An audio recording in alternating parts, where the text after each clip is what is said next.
Yeah, yeah, yeah. Uh, uh, yeah. Yeah, it's your boy E-Man. Falcons Fandemic, we on that plan. All the hype in the city, let me break it down. Atlanta Falcons, wear the crown. Cruising down Peachtree in my Falcons gear. Pockets on the speakers, E-Man's here. Covering the news, all the buzz on the block. Fandemic family, yeah, we can't be stopped, yeah. Falcon fans all over. Welcome back. Welcome back to another episode of Atlanta Falcons Fandemic. I'm your host, Cowboy. And today, guys, we're going to recap all of the Falcons' day one moves during this free agency period, which is officially well underway. And let me tell you, the landscape of this team, man, is exactly what I thought it was going to be. It's going to look entirely different. But the landscape of this league, more importantly, our team is shifting right before our eyes. And we're actually witnessing a massive overhaul in Flowery Branch with the new leadership and trio, head coach Kevin Stefanski, general manager Ian Cunningham, president of football Matt Ryan. The Falcons aren't just making moves, they're actually making a statement. And what I took from it is not everybody is safe. This thing is exactly what I said it was going to be with this new regime, and this team could look entirely different going into the 2026 season. And we're just day one of free agency moves. We haven't hit day two, and we haven't hit the draft. But the move that Atlanta has made so far, it almost seems like we've already gone through the draft. We've made some good picks. One I don't agree with, and the rest of them, I'm like, okay, we're doing something here. So sit down, relax, grab your drink, and let's go ahead and jump into this thing. But sadly, in a move that marks the end of an era for the Falcons, dual threat backfield, the team has reportedly allowed fan favorite running back Tyler Algier to depart, signing a $12.2 million deal with the Arizona Cardinals. And we all knew this was going to happen, guys. Tyler Algier is a very good running back. He's a day one running back. He's a starter. And once the money starts to talking, it's a no-brainer. That's if it became an issue. But he looks to start. He's looking to make his own footstep and be the featured back. So I'm thinking that's what it looks like with him headed over to Arizona, provided James Conner comes back healthy, which may be a concern for Arizona Cardinals. I'd like to extend a job well done to Tyler Algier from his time here, and hope that for the best for him in the future. And we will miss him. I, for one, will. So, but despite Algier's constant production and his dirty work beside Bijan, Atlanta didn't jump in a bidding war over trying to keep him. You know, they prioritized cap flexibility, and Robinson's expanded role as the undisputed bell cow. I mean, under Stefanski, Robinson is expected to see more touches. So that will actually decrease what Tyler Algier would want, going forward. So he opted to go out, with Arizona offering a more clear path to a starting role and a respectable $8 million guaranteed. The Falcons let him fly the nest, leaving a significant void in the short yardage and goal line rotations. Now, I'm not for sure, but Nathan Carter and Carlos Washington should be able to come in and fill that void. I'm not sure about Carlos Washington. I know Nathan Carter, the way he runs like a big guy. He's actually the smallest running back that we have in the running back room to date right now. But he runs big and he runs heavy. So he's actually can come in and fill that third down spot or goal line and fulfill those obligations. But for Algier, going to play for Mike LaFleur, he could become that feature back in Arizona, right? But for Atlanta, it's a $7.4 million cap space. but we lose that fumble free runner who provided that thunder behind Bijan's lightning. So that security that we had as a running back in Tyler Algier is gone now. He was not the guy that relinquished the ball. He comes in, does his job, pick up his yards, and go back and pass the baton to Bijan Robinson. But right now, Algier is not here, so it's next man up. Atlanta is now expected to either look forward to the draft or a veteran value signing to find a new complementary back for Bijan Robinson. I'm hoping to see that Nathan Carter actually come in and fulfill that role. I would like to see what he has, but we'll find out in training camp if he has that ability. So I look forward to see what we do with that running back 2 position. But today, guys, it was a whirlwind of reunions, veteran stability, and one of the most talked about quarterback signings in recent NFL history, if not at all time. But to the headliner, Tua Tagovailoa, I got to get used to saying his name. But Tua, obviously, the biggest shockwave across the NFL today is the Falcons signing Tua Tagovailoa to a 1-year, $1.3 million deal. This is a low-risk, high-reward, prove-it contract for the 28-year-old Pro Bowler. After leading the league in passing yards 2023 and completion percentage in 2024, Tua found himself out of favor in Miami. And he about all got ran out of Miami, to be honest with you, because the fans, I think they had enough. Of course, the longer it was allowed to fester, Miami was falling apart, man. I mean, you were losing big time players, and in the meantime, your O-line wasn't staying healthy. The defense was falling apart, so it was a lot to do in Miami. And I'm thinking they're going to back up and punt. Hence the move from Tua. But now he enters a legitimate quarterback battle with fellow lefty Michael Penix Jr. Coach Stefanski and Matt Ryan clearly want options, and now they have it. But since the current regime has no personal ties to Penix, Tua provides a high accuracy alternative to a quick game and processing a stark contrast to Penix's downfield, let it rip mentality. And it's like I told you guys, this regime did not label Michael Penix their franchise quarterback. It was the former regime, Raheem Morris and his team, that did that. Terry Fontenot and his crew labeled Michael Penix the franchise future quarterback. So this regime has no ties to him. So they really have to do their homework and bring in the competition that'll allow Michael Penix to actually push himself to be that featured and franchise quarterback. But while the Tua news might have grabbed the headline, the real work of building a championship roster happens in the trenches and in the receiving room. So I'm looking forward to seeing how Tua is able to come in and navigate and get players to dial into his style of play. He's still a young guy, and we still have a young team. So I'm looking for that chemistry to not be so far off. I think it's going to immediately show that these young guys can actually come in and play together. And Tua is not a guy that's lack of talent, right? It's not his talent that we're worried about. You know, he has the arm, he has the legs, he just needs protection. And like I said, we're not worried about his talent, we're worried about his health, right? Because let's be honest, guys, our line, and in some cases, they just don't do so well at certain parts of the time of the year. So we really have to do what we need to do to protect Tua from any injuries. Same thing with Penix when he gets back, especially and significantly at that right tackle position. I think that position will get addressed this offseason as well with Caleb McGarry, who's coming back from an injury, and with the amount of money he make, they just may move on from him as well. So it's going to be very interesting to see what they do at that position and increasing the protection that's needed for Tua to stay healthy. But the front office went in and bringing back familiar faces.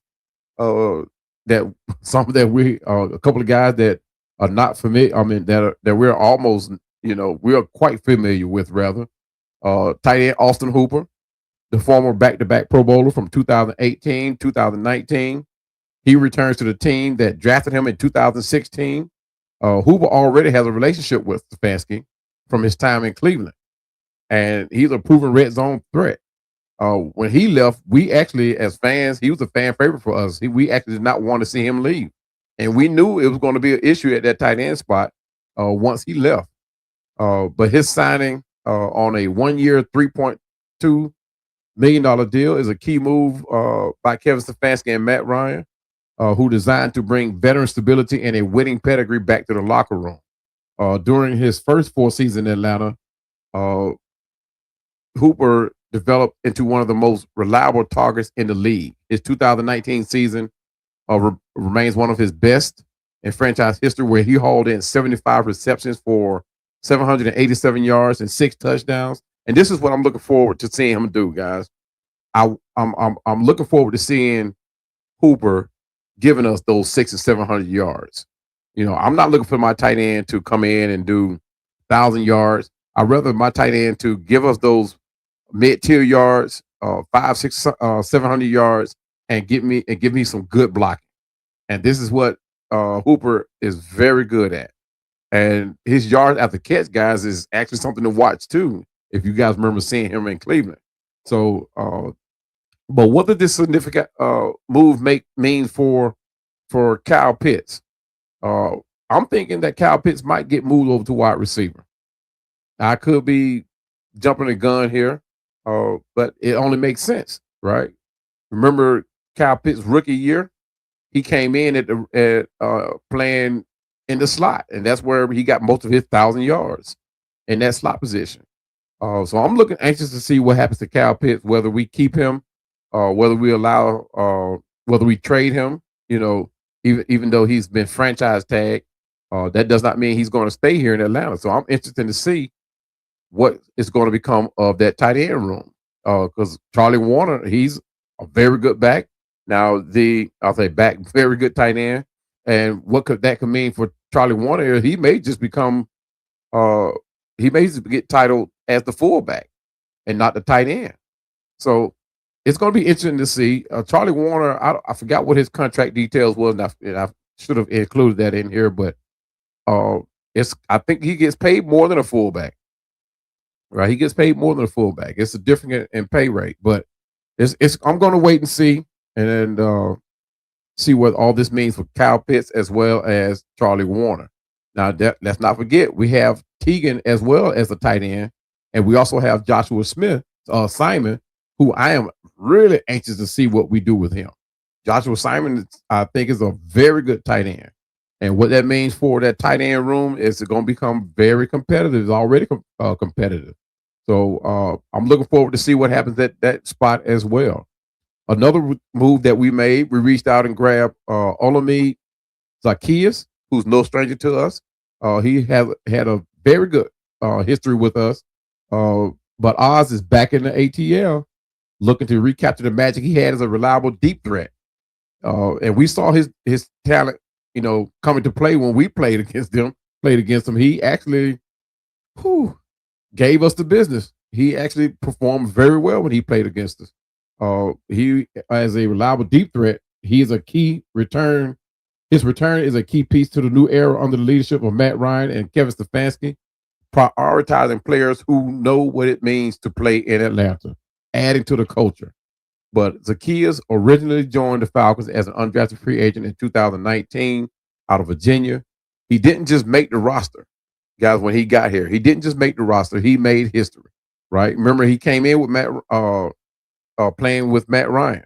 But matter of fact, Matt Ryan's longest throw today was to Zaccheaus, a 93-yard strike that is still standing today for Matt Ryan, still standing in Falcon history. So I'm looking for that connection to be made too, for Zaccheaus to come in and fill that number 3 spot. I'm thinking he's going to be the wide receiver 3. So I'm looking to see what he is able to bring to that position before, because we needed it. Ray McLeod vacated that position, and It's been downhill ever since after that. So, but despite being 5'8", Zacchaeus had that dog mentality, right? I mean, he does it all on the field, and his ability to track the deep balls better than players much taller than him sets him apart. You know, with the departures of Darnell Mooney and now Cordell Hodge, who I hate to see leave, Zacchaeus steps into a wide receiver room that desperately needed veteran stability. He is expected to compete for the number 3 receiver spot behind Drake London and newcomer Jahan Dotson. His extraordinary and existing chemistry with the organization and his past success with Matter Ice in the building make him a perfect culture fit for the 2026 season. For the new regime, this move is about more than just depth. It's about familiarity, right? The other move that we went out and did was to wide receiver Jahan Dotson. He's a former first-round pick with 12 touchdowns to his name. Dotson adds much needed polish and speed to the receiving core, which I think will be a great compliment to Drake London. We need somebody to take the heat off of Drake London. The blanketing of Drake London, I mean, I think it will only come to hurt us if we don't find a great number 2. And I think we found that in Jahan Dotson, the 25-year-old first-round pick of 16th overall in 2022. He started 26 games for the I'm going to say Commodores, for the Commanders before he traded to Philly in 2024. But Dotson has a proven nose for the end zone, catching 12 receptions in 63 games, along with 121 receptions for over 1,500 yards. In a room now reshaped with Drake London and returning Alameda Zacchaeus, Dotson's ability to win one-on-one matchup gives Coach Stefanski a complete arsenal of weapons, regardless of who is under center. And that's what we need, guys. Receivers that can come in and run great routes, right? It does us no good to have the fastest receivers in the league and they can't get separation or run great routes. It does no good, nothing for the chemistry with your quarterback and the management of the game. So, and with these guys, man, guess what? We still have our arsenal in the receiving room. We still have more receivers that we need to see. We got Casey Washington that's still there. We still have David Seal that are still there. We still have to see what these guys have. Malik Heath, we still have him there. So competition is going to be all over pre-camp. I'd say pre-camp, preseason. So if you can, guys, let's all go out there and support these guys, man, and see what this new team, this new regime is able to bring out in this new lineup that we got, man. Because I don't even think we're done. I think it's more to come. Like I said at the beginning of well, actually before the season ended last season, that this team could actually look different, more different than ever before. I said that like somebody I know, didn't I? But yeah, it's going to look different, man. With the new regime coming in, everybody wants to put their own chemistry together, put their own stink on it, put their own foot in it. This team could look different. Like I said, it's not going. I don't think it's done yet. But the one move that I am looking forward to see is the acquisition of DN Cameron Thomas, edge rusher. The Falcons are beefing up the edge with a 26-year-old former third round pick who showed flashes of pass rushing production with the Browns. And I went back and watched this guy's highlight. I didn't know a lot about him. I've seen like the ESPN highlights and I hear people talk about him, but I went back and I watched about 30 minutes worth of highlights of Cameron Thomas, and this guy is going to complement our front seven very well, guys. And besides, this move has to be made in light of what's happening with James Pierce Jr. He just had to be made. I mean, we don't know the uncertainty behind it. Either we were going to grab somebody in free agency or we're going to draft somebody or go trade for someone.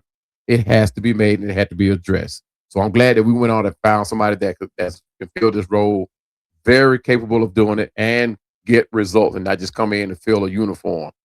But we knew the edge rush needed some serious help.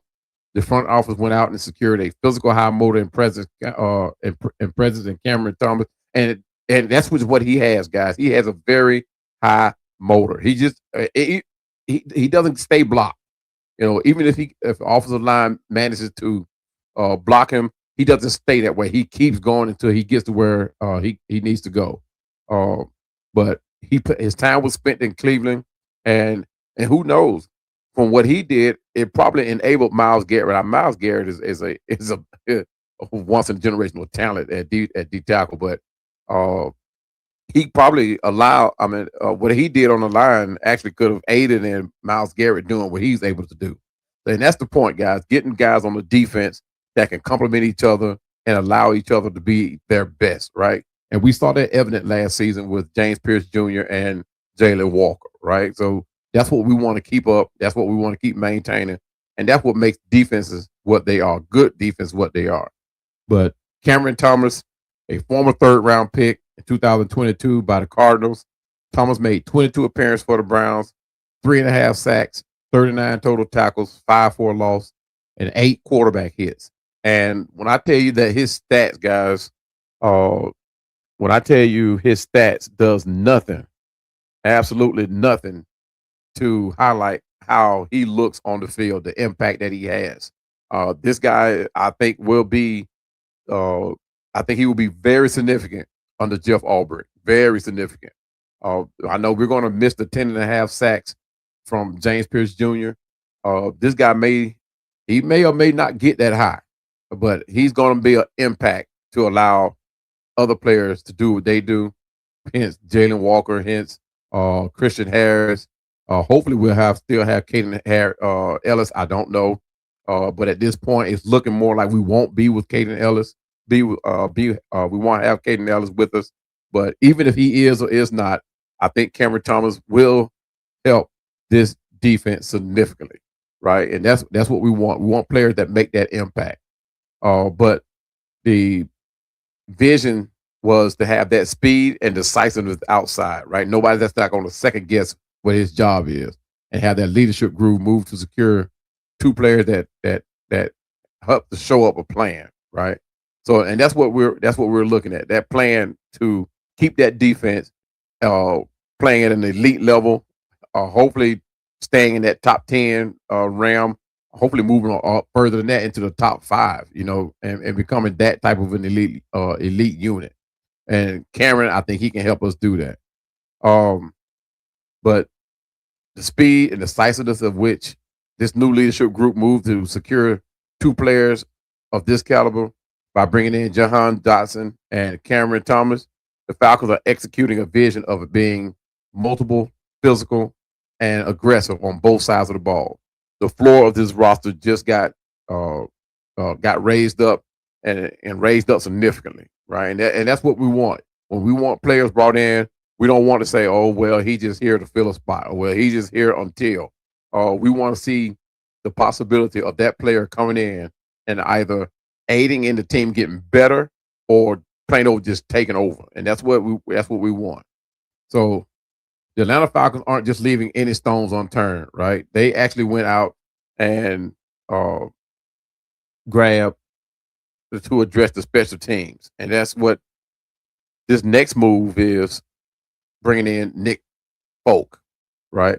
Reliability is back on the menu, Falcon fans. I mean, it is back with this move right here.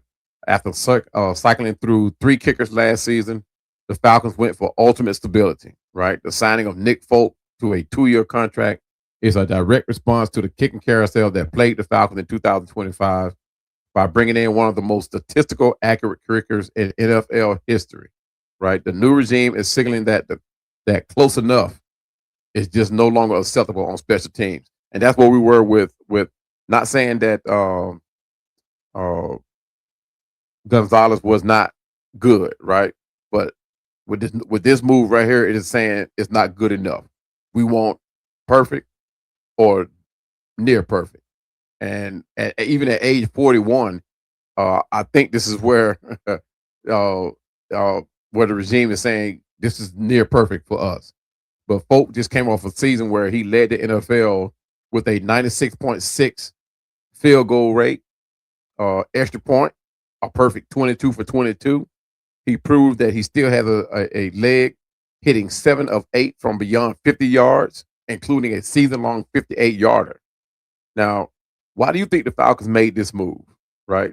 the team cycled through multiple kickers, including Parker Romo, Zane Gonzalez, and of course, you all remember Younghoe Koo and that fiasco. But while Gonzalez was solid, like I said, he wasn't bad, right?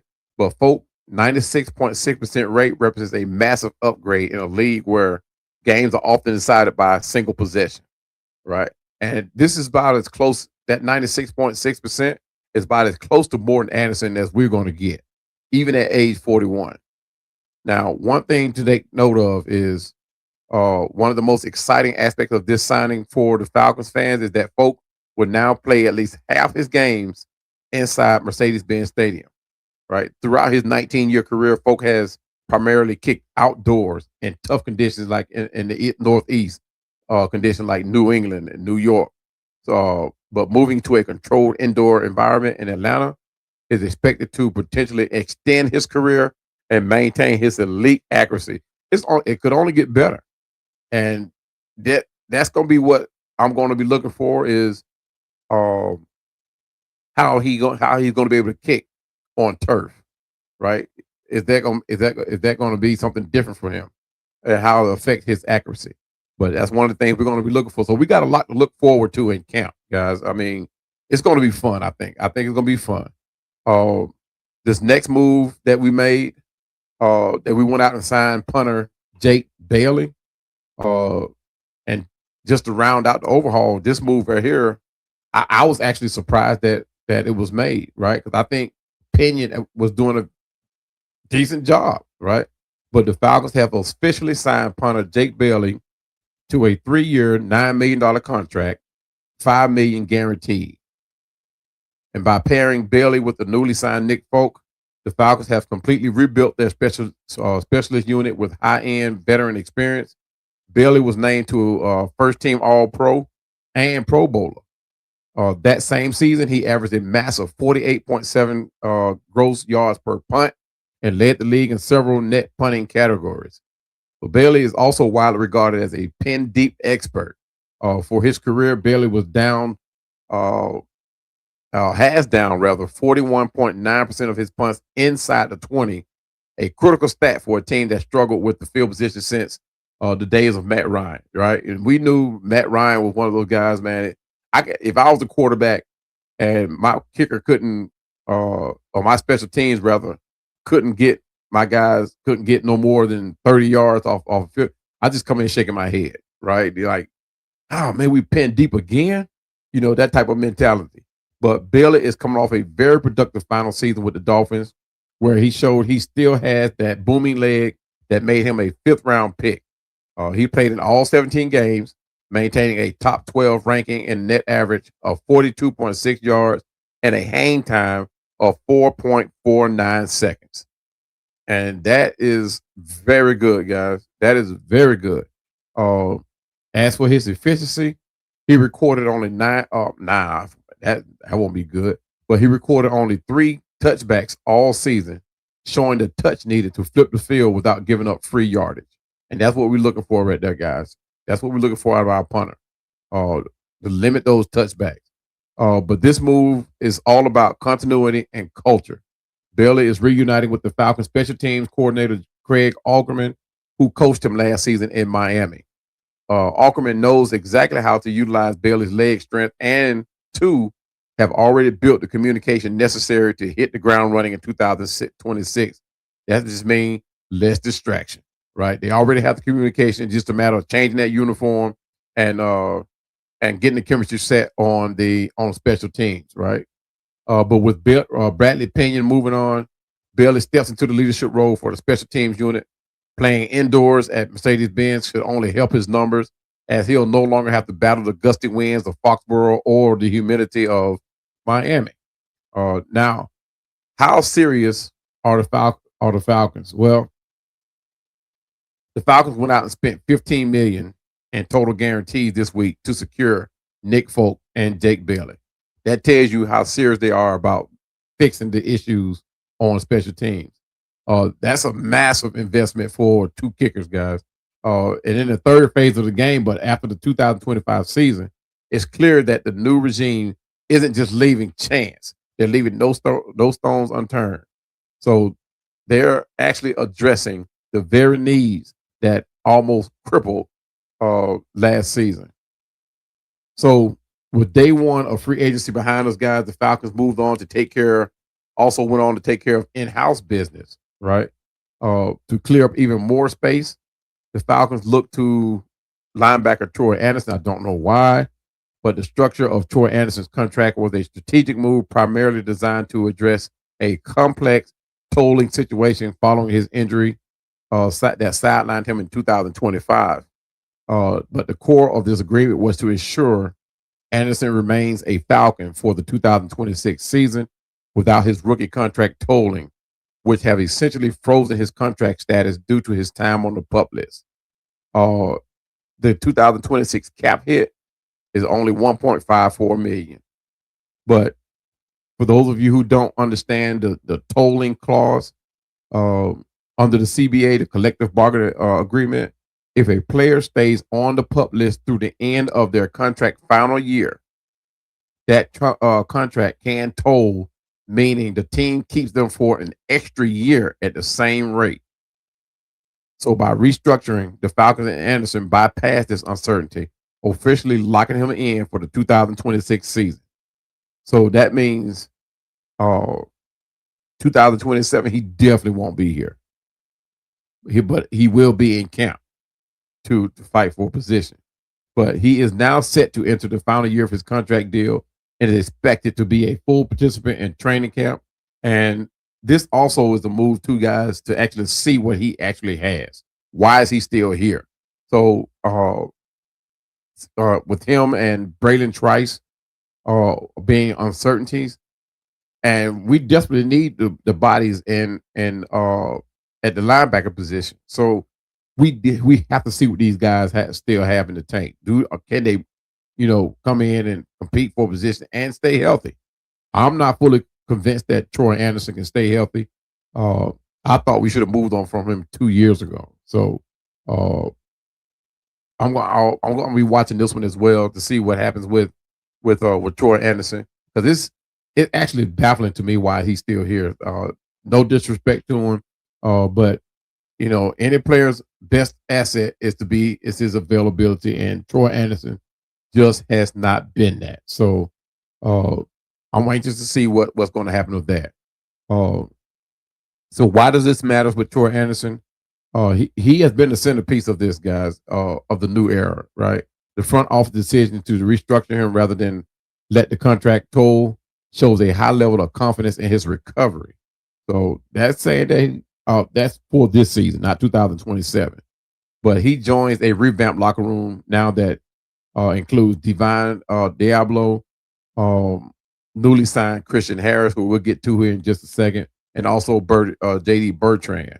I'm anxious to see if we move on from him as well. I think I'm not sure because Jeff Albrecht just might see something in JD. I hope not, because he just, no disrespect to him, he just tremendously undersized to me, right? He just looked lost when he had his chance to come in and do what he needed to do, fill that spot. He just looked lost, right? And they took advantage of that. Teams took advantage of that. They saw that. But this move, combined with the release of Darnell Mooney, Cordero Hodge, provided the Falcons with the necessary cap flexibility to pursue the day one free agency acquisition that we talked about earlier. They also tendered unrestricted free agent Elijah Garcia. Yeah, Elijah Garcia. I think that's the number 21. They tendered him. They extended cornerback Natron Brooks, who was a hard-working, hard-hitting death piece for the practice squad. And this is all following the release and a tough move of wide receivers Darnell Mooney and Cordero Hodge. I hated to see either one of them go, but Darnell Mooney suffered that shoulder injury, and he just was not the same when he came back. Cordero Hodge was not given an honest opportunity. He earned the opportunity to start. He earned the opportunity to be a feature, not a feature, but to be a bigger part of the wide receiver room. And he just, to me, he just wasn't given the shot. So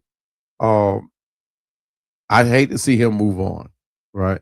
And we also signed, and I didn't get into this, and I don't know what I did and how I missed him, but Christian Harris, right? I actually I heard bits and pieces of him last season, and he actually is a very valuable piece, going to be a very valuable piece for the Atlanta Falcons linebacker core.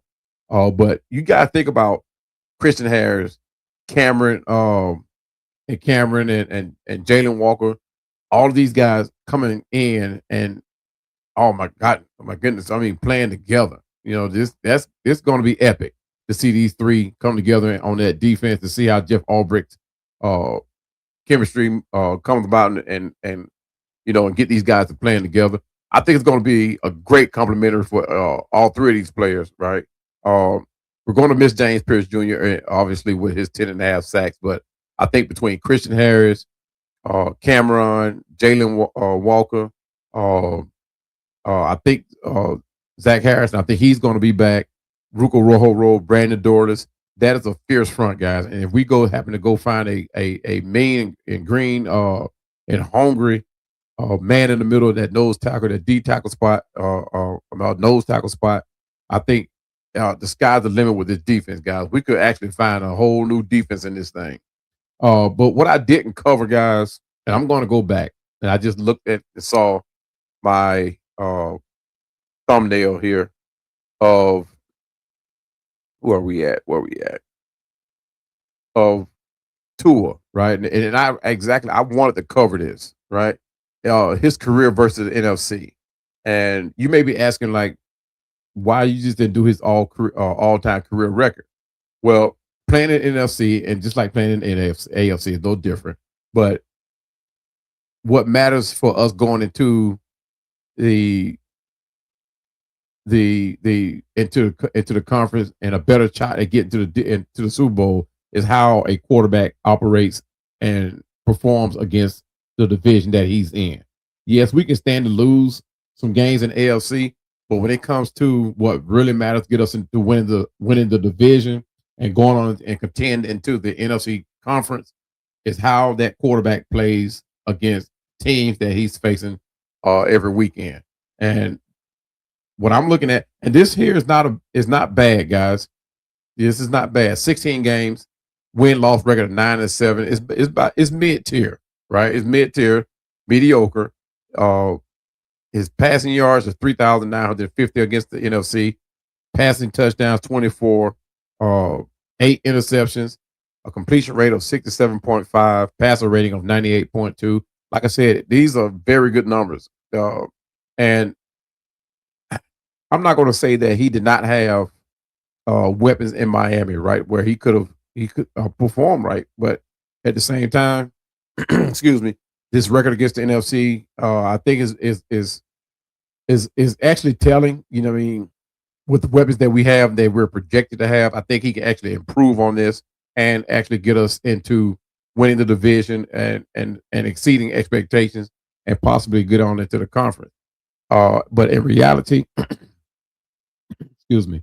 But in reality, guys, I'm actually not going to put a whole lot of expectations into this season, right? Why? Because this is actually a brand new regime, and when I mean by regime, from the general manager on down, and as we know from the past, that there have been very few teams that can scrap their administration like we did and come back and be a playoff caliber team. And to my knowledge, it's only been 4 teams that have ever done it in NFL history. So not saying that it can't be done. We can be that 5th team. Not saying that it can't be done, but at the same time, I'm looking at the reality of it, of players that have not played together, all coming into not a new system for them, but it's the chemistry part of it, right? You have to have that chemistry. But I'm not, like I said, I'm not putting a whole lot of expectations in it. I probably won't even do a record prediction for this year. I'll reserve that till next season to and because we may just have Penix back by that time. So I'll reserve that for next season, guys, and look for all the fun that we can have with this team and just playing the wait and see game. So Falcon fans, We're moving on from the Kirk era, creating a competitive environment for Michael Penix Jr. By bringing in Tua. Between the reunions, the special teams upgrades, the message is clear, guys. The floor of the roster just got a lot higher, and we can't. So, like I said, my expectation has been set at a nil right now because I'm not going to give one. But I'm interested to know from this list which signings are you most excited to see on the field, Jahan Dotson or Cameron Thomas, or even Christian Harris, who I didn't really talk about on here. But as a defensive guy, I've got to lean towards edge rusher Cameron Thomas. I'm just looking at a picture of him, linebacker Christian Harris, Jalen Walker, and the rest of that rookie core coming together to play that meet me at the quarterback mentality, right? And that's what we want to see because I think all of these guys have it. But guys, let me know your thoughts in the comments. Don't forget to smash that subscribe button for all the Falcon news, guys. Let me know what you thought about it. Please give me that thumbs up. And I enjoy all of your comments, so please drop them in, drop them often. Thank you guys once again, everyone, for joining me on this Atlanta Falcons Day 1 free agency recap. We're just getting started because Day 2 is going to start here maybe a couple of hours or so. So stay tuned to the Fandemic for every update as it breaks. Once a Falcon, always a Falcon. And as always, continue to rise up. Peace. Yeah. Yeah. Yeah.